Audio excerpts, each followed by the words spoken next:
very, very much. I'm happy to be here. Thank you, Greg. Greg's the one who came to me on a Wednesday, I think, and said, Francis, they're going to fire you. And I said, gee, he says, if they're going to fire me, why don't they just fire me? He says, well, they never fire a director on the middle of the week. They always wait until the Friday, because then the new director has the whole weekend to get ready. I said, gee, that's really interesting. So I went out and I fired both of them. All the conspirators, and about 14 people I fired. And they were so taken aback by the fact that they had gotten fired on a Wednesday that they were calling up, what should we do? He fired us. Can he fire us? I don't know, but he did. And of course, it threw them into such confusion that by the weekend they decided not to fire me, and so I didn't get fired. And it was all because Jay warned me. It was touch and go. How did you know they were going to fire me on the Wednesday? The producer, Al Ruddy, who was my associate, Francis' friend. I met him through you. He was sort of he would tell me what was going on in Hollywood. We were in New York. He was in Hollywood. And he'd say, yeah, they're not happy. And they're grooming Francis's editor, Aaron Avakian, to take over the movie. And it was Francis's friend, was betraying him. It was like Judas. So that's when Francis stepped up and said, goodbye, Aaron Avakian. And that was the beginning of it. But that one, you know, we were wondering all through the whole production. Do you remember at one time you came to me and said, well, we can always form a company called WU Productions, Washed Up Productions. Remember that? We thought that's where we were going to be, at WU Productions. Well, seriously though, it's good to understand why things like that happen. And why don't you sit in the important chair, Jay? You come over here, so that was actually for you, that chair. But it'd be better to have you here. Anyway, what I wanted to say is that seriously, when you're doing things differently than everyone expects or has come to expect, it tends to rub them the wrong way. And as most people in creative enterprises, or really any enterprise in which a lot's at stake, you know, to realize that it's going differently than we're used to is enough to panic. And that's what they were doing, because, you know, The Godfather was a kind of a gangster film, but with more of an Italian ambiance. And there had been a movie made 2 years before called The Brotherhood. It was a big flop. And so no one knew that The Godfather would particularly be popular. The book was popular. And if you think about it, the movie, you know, was extremely dark in photographic terms. The photographer, Gordy Willis, was something of a genius, but he, as we used to say, he ice skates on the emotion. He's so dangerously underexposed that the slightest mishap would throw it into just pitch blackness. You know? So the picture was dark, and it was not particularly dynamic cinematically the way, say, The French Connection was, with chase sequences and exciting camera moves. In fact, the head of the studio was always saying, Francis, can you make it more of a movie, you know, by which he meant, you know, with exciting shots. And I thought of the film and the collaborators, the photographer, the art director, Dean Tavares, as more of a classical story, more almost like a Shakespearean piece about a king with 3 sons and the ultimate succession of power.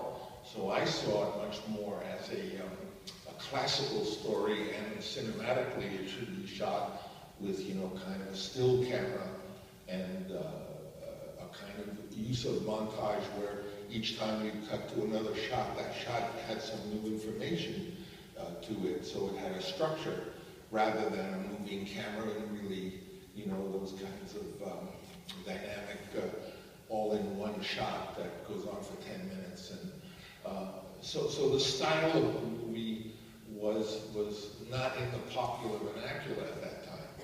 Although I thought, and I prayed that it was in accordance with the themes and the kind of story it was, and that the real importance was the story, the script by the novel by Mario Puzo, a wonderful man who had written the book, and the two of us wrote the script together.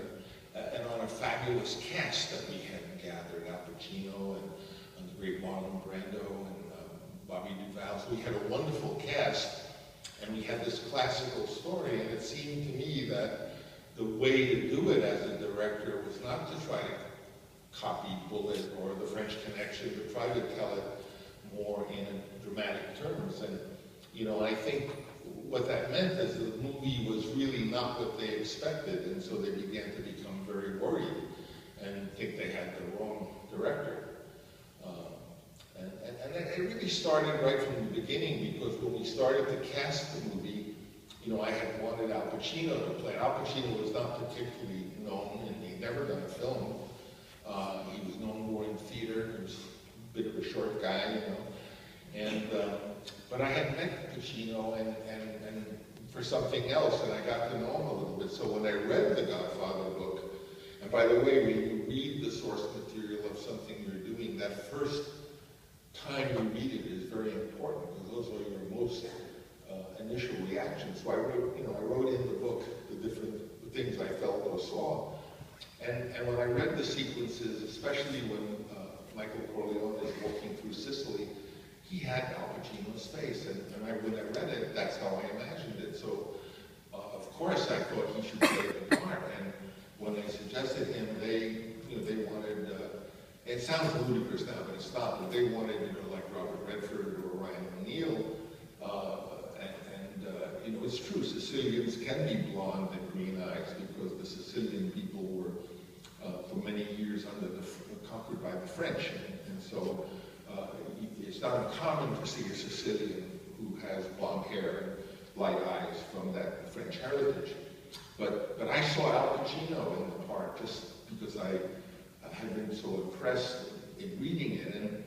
And so they didn't basically like any of the casting ideas we brought to them. They came up to our place in Napa, and my wife, Eleanor, who we'll meet later, gave them haircuts, and we did this little set of screen tests. It must have cost, $30 to do it.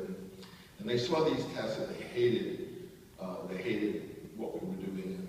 So they said, well, okay, you're going to really have to test all the young men in Hollywood and see who's really, who should play Michael and who should play the brothers. And we went on a series of screen tests. I think we shot screen tests with every actor, everybody in Hollywood at the time, and which was what was the Godfather around 1969.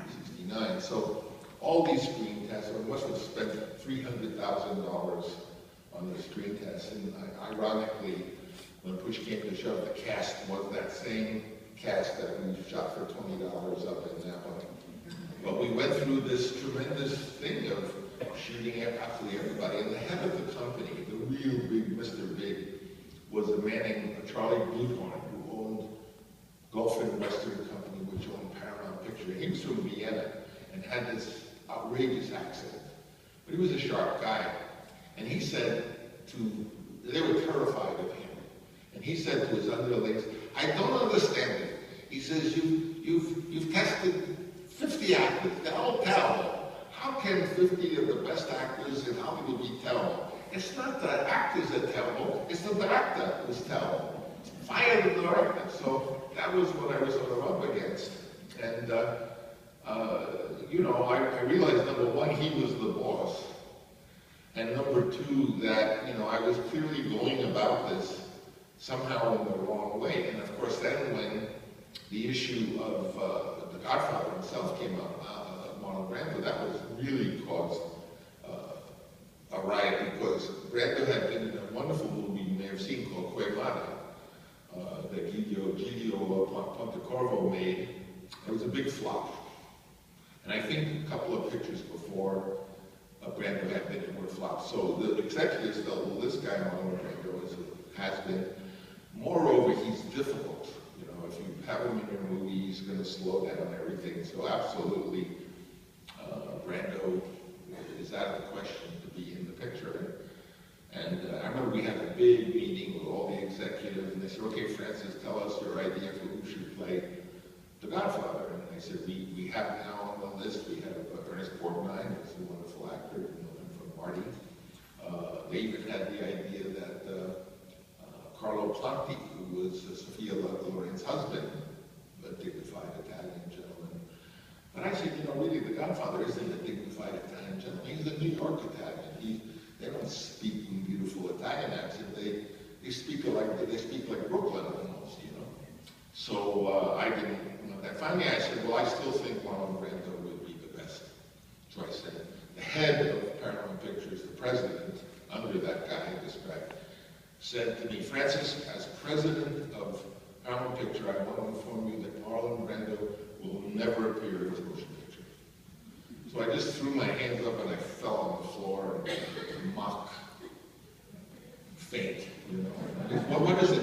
I said, well, how can you ask me my opinion? I'm telling you, my opinion is it should be Marlon Brando. How can I even talk to you if you tell me that I'm not even allowed to discuss it? They said, okay, you can discuss it, but here are 3 conditions for Marlon Brando to be in the picture. Number 1, he has to do it for nothing, for free. Number 2, he has to put up $1 million bond that none of his behavior will cause any disruption or delay of the movie. And 3, he has to shoot a screen test. I said, I accept. Well, I had my foot in the door. So I had always heard that Brando didn't like loud noises.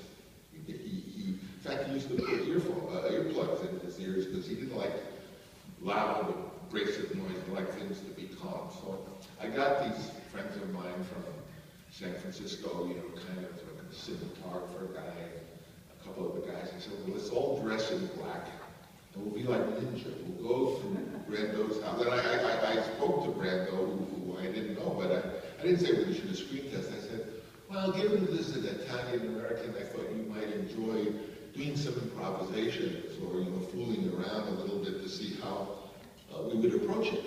And he said, oh, well, for it. So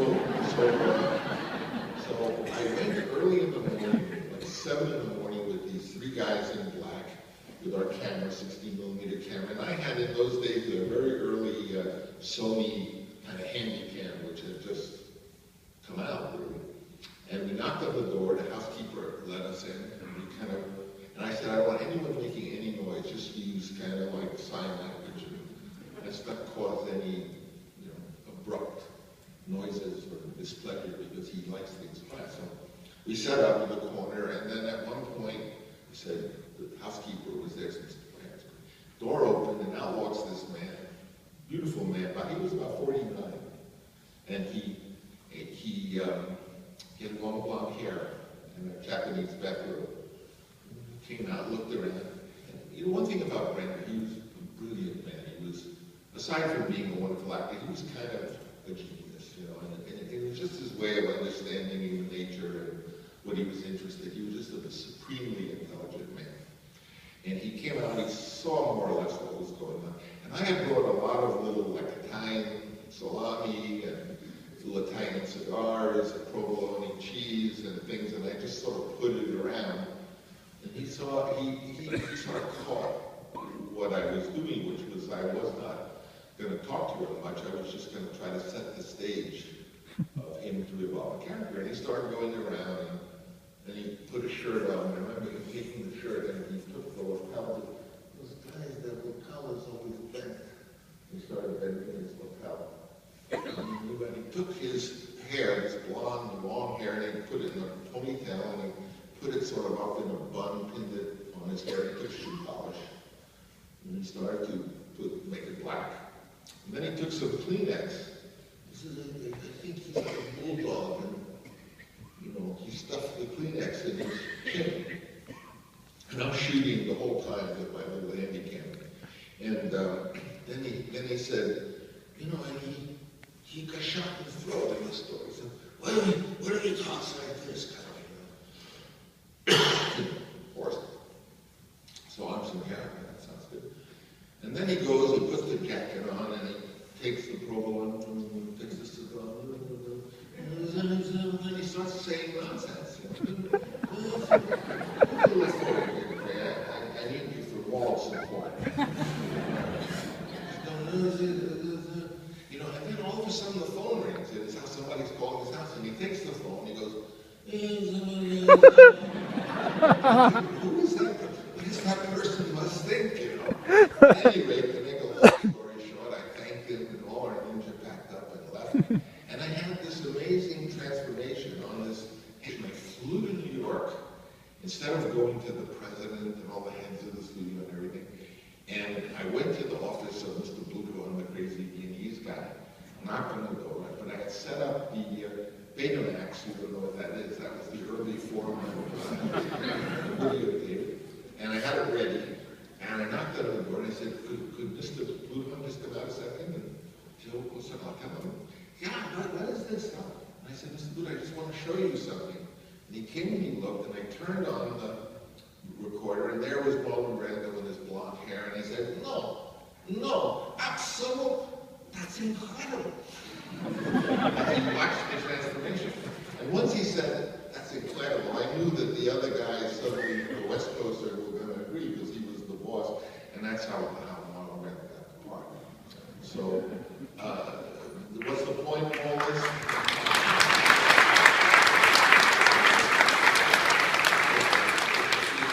The point of it is that you all are individuals. There's no one else like you, each individual one. And so your gut reaction, your intuition, your opinion is really the most valuable thing that you have. And you don't want to give that up because everyone is going a different way. You want to stick with what's personal to you, because as you are 1 in a million or a billion, your ideas are also 1 in a billion. And that's the way to find originality. And so by sticking to what you believe would be best, I mean, you could get fired also, which I came very close, but if you don't, at least you have something unique you can offer. And in the case of that film, certainly, you know, we never knew that the film would be successful until basically it was released and people started coming to it, but we were terrified the whole time. But at least I could say that even though I had no power at all, I was 29 years old and not a big shot. I only got the part because I was Italian American and I was a screenwriter, so they figured I could fix up the script. So I guess what's important to you as you venture in your own creative careers is to understand that you already have something that's unique. And so if your work is personal, if the things you write about, or the things you make films about, or your approach in tackling a role is somewhat rooted not only in your intelligence and what you've learned, but in that undeniable thing that you have from the time you were a kid. I mean, who has ever seen a painting of a 2-year-old that wasn't beautiful? Every 2-year-old is a beautiful painter, and then suddenly as they get older, somehow it gets taught out of them. And suddenly, you know, artists, Picasso said he spent his whole lifetime trying to paint like a little kid. So it's something you already have, and the question is how do you keep it, and at the same time learn all the various elements of what other artists have done, what worthy teachers teach you. You know, how do you hang on to what you've already got and still grow into a mature artist? I guess that's the challenge. Mine was, if in the instance that an actor isn't going maybe as emotionally far as you would like to, how do you as a director find the emotional fortitude to break down someone's emotional fortitude? Well, that's a wonderful question because, you know, there's a lot to cinema, and it's natural to be attracted to cameras and editing and all the cinematic things. Orson Welles once said that you could learn all that stuff about making a movie in a weekend. But cinema is really, in my opinion, about acting and writing. And to have a question about working with actors, to me, is really where it's at, because that's what separates the wonderful directors and technicians or merely clever. You know. Actors are a very interesting group of people. They do what they do, which is very hard, without an instrument. You know, if you're a cellist, you've got the cello between you and the audience, or the viola, or the saxophone. An actor has nothing between himself or herself and the audience. It's just like he is the instrument. So it's terrifying. So So first, one thing I have realized that when an actor, aside from not achieving everything they can achieve, which I think is your question, how do you get them to go further? But beyond that, starting out with it, that the actor is misbehaving, if he always comes later, if he's a pain in the neck, if he questions the script and wants to change it, if he's mean to the other actors, if he comes to the set drunk or otherwise loaded, all those things all comes down, in my opinion, to one thing: he's frightened. And if you make the actor in a situation where they're not frightened, you'll see all those problems go away. So the first thing a director can do is to try to create a space for the actors where they are really protected and where they know that you believe in them, because they're doing it for you. When you're shooting in cinema, when you're shooting with a camera, don't get fooled with that thing where they put the monitor half a mile away from where the shot really is. Sit right next to the camera. My directing teacher at UCLA, a wonderful woman named Dorothy Arslan, told me that. I never forgot. She said, always sit right next to the camera. And if there is a monitor, if it is TV assist, which nowadays is used, let it be on the floor, but not between you and the actor. The actor is doing it for you. And when they finish their scene, the first thing they do is look to you. And it doesn't help when you're a half a mile away and say, oh, yeah, that was good, let's do it again. They want to see your face. They want to please you. And always remember that. That's why they're working. So now, having learned that all the bad behavior stuff can be dealt with by creating a safe environment where they really feel that you're on their side, you hear sometimes, oh, that director got a great performance out of that actor. That's not true. The actor does the great performance. All the director does is set the stage, like with Brando when I put the little salami around. Or, of course, you have to decide what will be helpful to that actor. I felt Brando most actors like props. Props are wonderful for actors because, given the fact that the actor is scared, if you suddenly have a cane or a telephone or something you can hold on to in the early rehearsal phase, that gives the actor some courage, and that's the viola he doesn't have. Otherwise, he's exposed. But, you know, the subject of working with actors and getting more out of actors is oddly enough the most probably important thing you could learn to be a director, and it's so rarely touched on in film schools. And ironically, where there are theater departments in the same institution, usually the theater kids and the film kids hate each other and don't want to hang out with each other when in fact they need each other.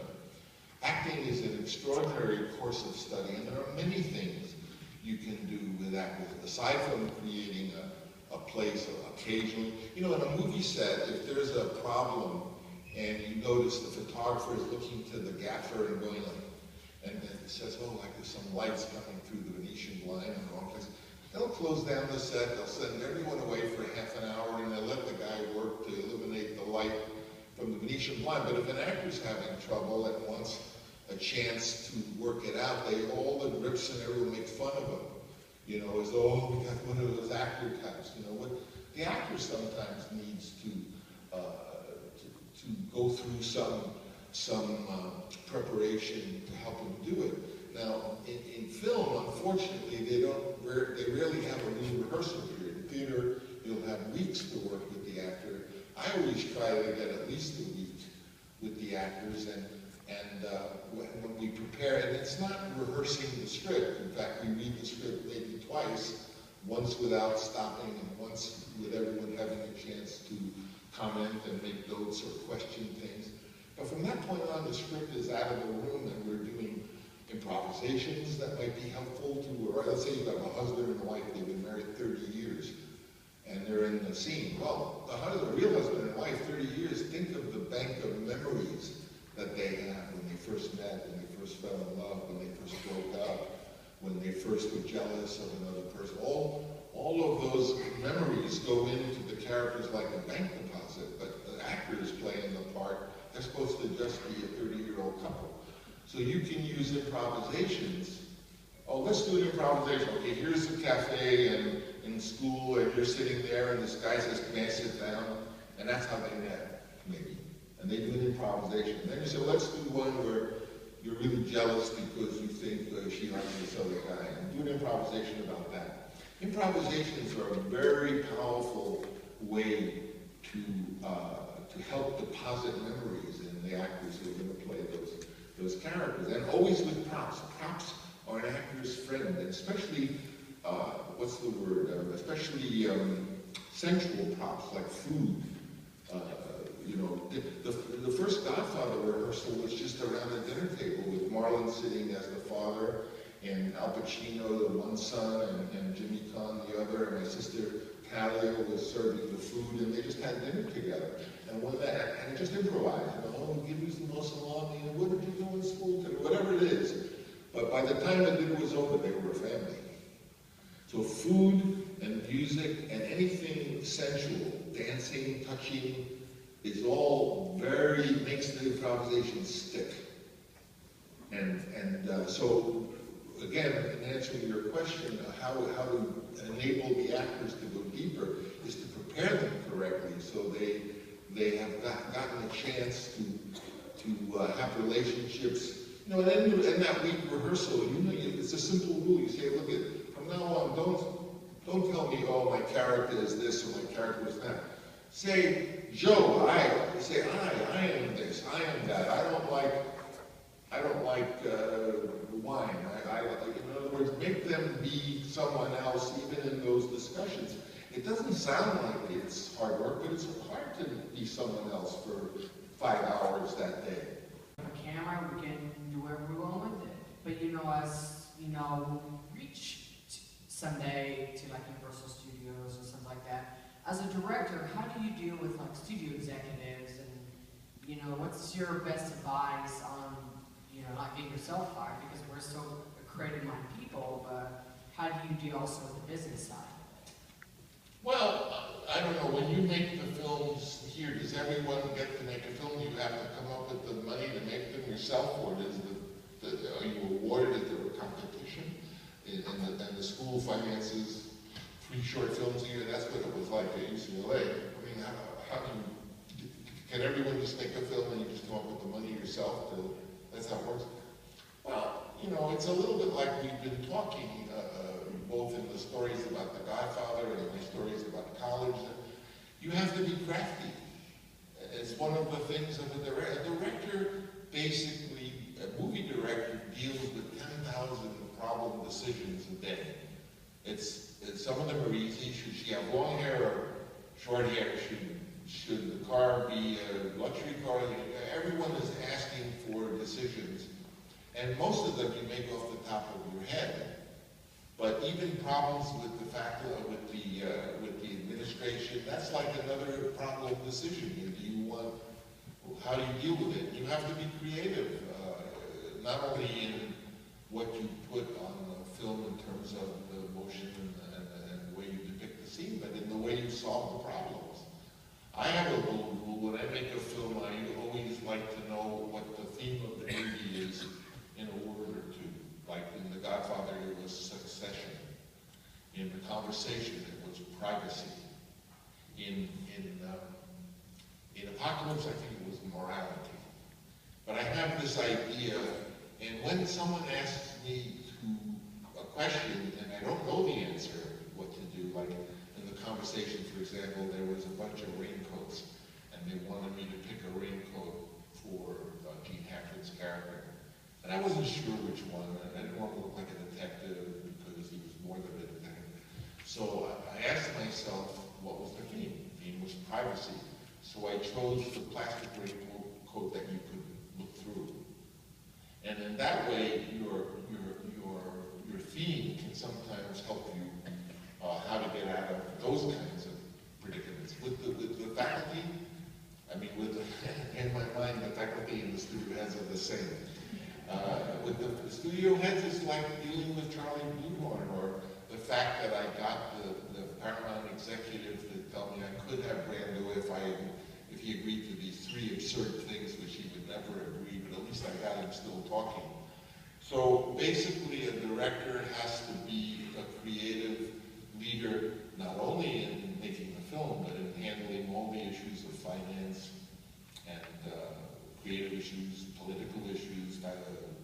studio issues. You're always on stage as the director. You guys, this is the film school, right? And there is a theater school, or is it the same? They're separate? I don't know. They're separate. The head of the theater is back there. So, how close are the departments? We're working on getting them closer. You know, yeah.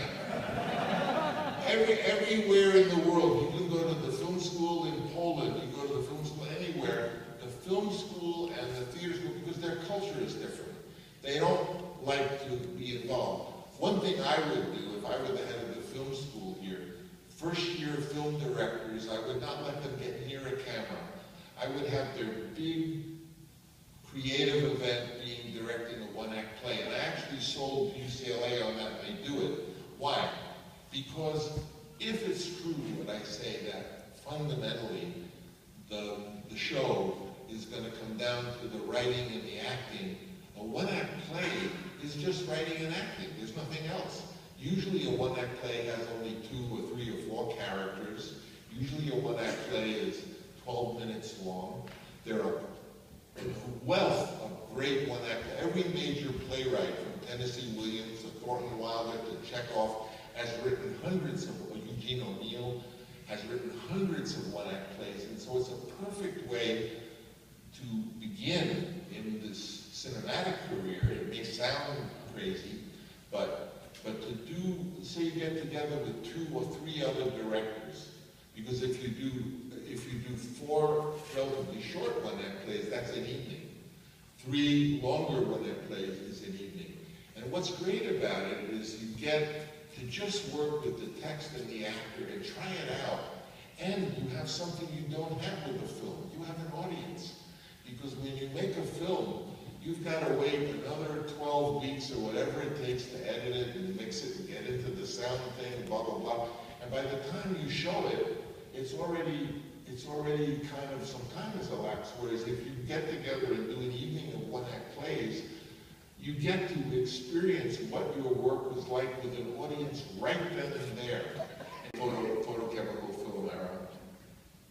And whether you like it or not, it's ending because the labs have gone, the incredible infrastructure that it takes to do photochemical film. You know, it'll probably exist for a while, but it'll be incredibly expensive, and more it'll be. And, you know, there are still photographers who shoot silver plates, but they have to make them because that's the most beautiful still photo. What I think about that is this. Firstly, I quote Napoleon, who said, "Use the weapons at hand." You know, if they're all doing artillery, don't fool around with bows and arrows. But more important than that is something more significant that I'll lay on you. I don't want to frighten you, but it's daunting what I'm about to say. Most projectors in the country are basically digital projectors. They're not sending prints to film theaters beyond certain specialty houses or, classic houses, even that. The great majority, and by the time you're out of school, all of the things, there'll be 1,500, 2,000 cinemas which are electronic projectors, high quality. And even the cartridge that they use now, instead of, you know how it works today, that you don't send the print to the theater, you send this coded cartridge, which is somehow how they ended up paying for the projector. So the company that put up the money gets a fee. But eventually the theaters will be fed probably by satellite. So now you're looking at 2,000 theaters in America fed by satellite and another 5,000 theaters around the world, because they're not going to go to film theater, they're going to go to electronic theaters, and it's all going to be instantly accessible through a feed, a single feed. What does this mean? Well, when you used to send a print to a theater, you're sending a pre-edited program. That's one way. That movie is the same way every time they show it. But now, it's no longer that. It's now a series of digital virtual files.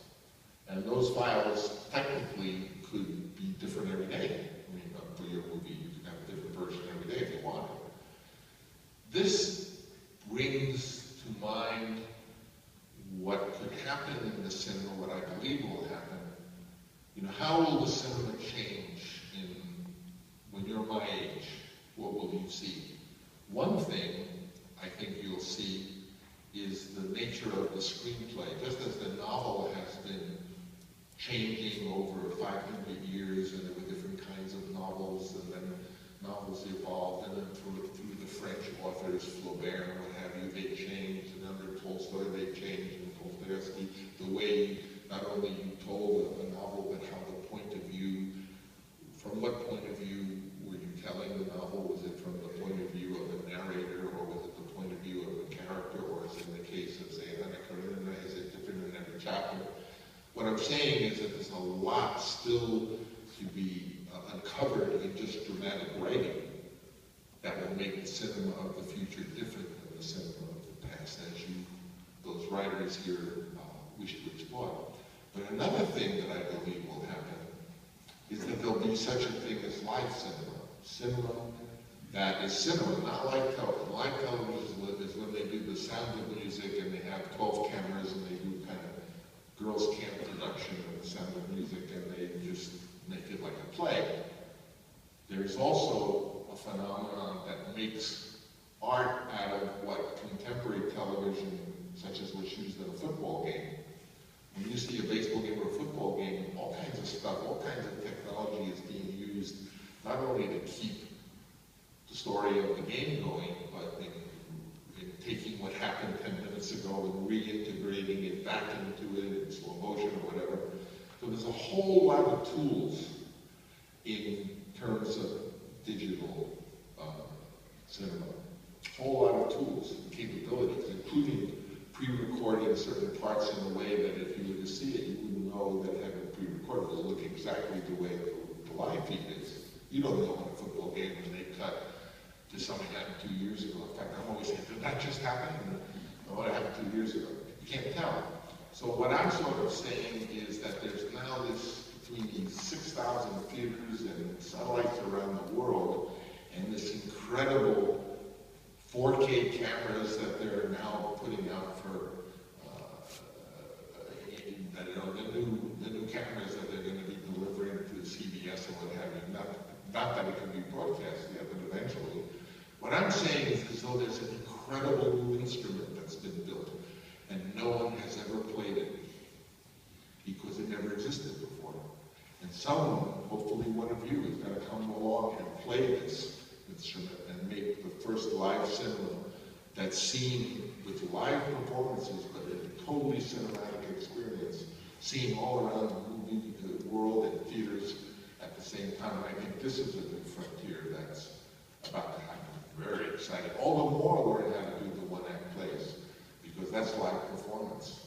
And not only that, she did the camera work, and that all that was handheld on an Eclair ACL camera, which she can hold more steady than anybody except Claude Lelouch.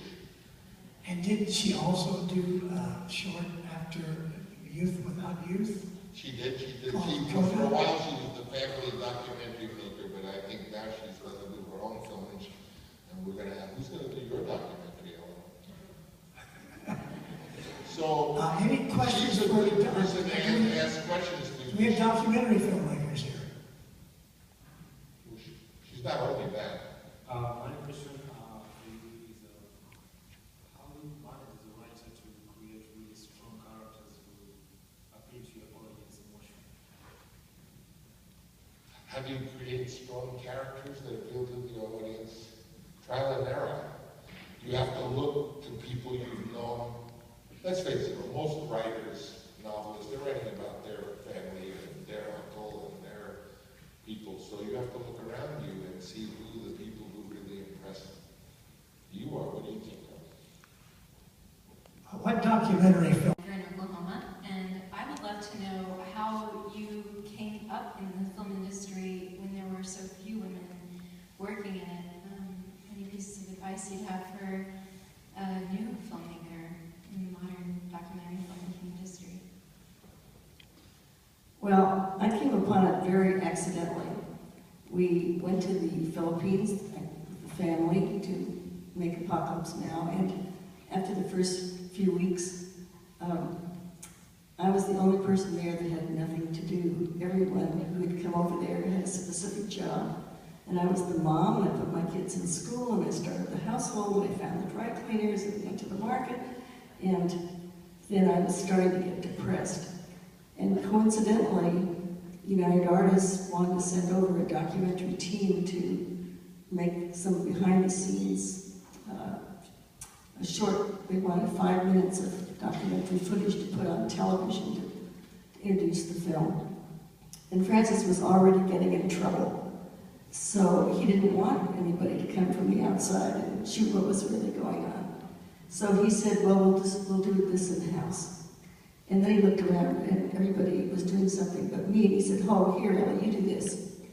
And it had happened that I directed some little art films in the early 70s, some 3 and 4 minute little art oriented films. So I thought, well, gee, I can make 5 minutes of film. We're going to be out here for a few weeks. I can do this. And so I got the camera. He picked a newsreel camera for me that was light enough that I could carry around, and arrived in some boxes on the front porch. I opened it up. I read the directions, and I learned how to do it. I made every mistake. I was just a complete film school. The camera fell off the tripod. I made everything you could do wrong. And we were out there for so long that I ended up with 60 hours of film. I wasn't being paid. They would send more raw stock and they'd say, oh, well, let's do a 15-minute piece. Let's do this. Anyway, it was completely accidental. But I did discover that I was a natural observer. That's, I think, to be a documentary filmmaker, that has to sort of be your orientation. That it's different than fiction film. Fiction film is telling a story, a different kind of story. I'm an observer looking for something to happen. And there were lots of discoveries I made just about life that sometimes I would be focused on, say, the main actor or some main event that was going on, and I would be I'd point my camera in one direction, and then in reality, I would realize that somebody behind me was having a fabulous argument or something that would really be interesting for the documentary. And I had to take my mind off my expectation of what I planned to shoot and swing around and get focused and pay attention to something else.